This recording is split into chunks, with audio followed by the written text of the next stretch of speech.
বন্ধুরা, আজ আমি তোমাদের সামনে একটা দুর্দান্ত মাছের রেসিপি নিয়ে চলে এসেছি। আজ বানাবো আলু দিয়ে সাইটিং মাছের লাল লাল ঝাল ঝাল কষা। প্রথমেই মাছ দুটোকে আঁশ ছাড়িয়ে কেটে নেব।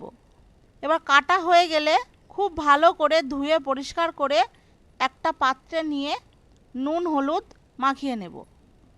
এবার গ্যাসে কড়াই বসিয়ে সর্ষের তেল গরম করে একে একে মাছের পিসগুলোকে দিয়ে দেব।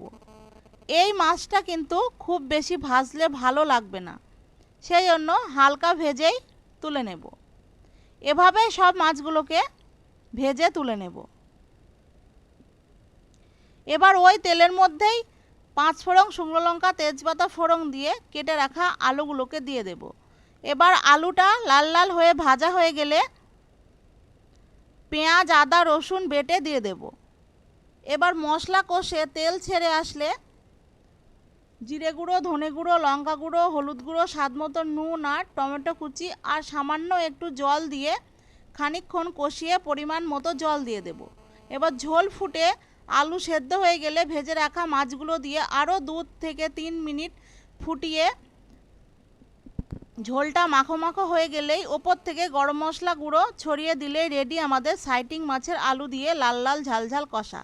বন্ধুরা, তোমরা কে কে এই মাছটা খেতে পছন্দ করো অবশ্যই জানিও।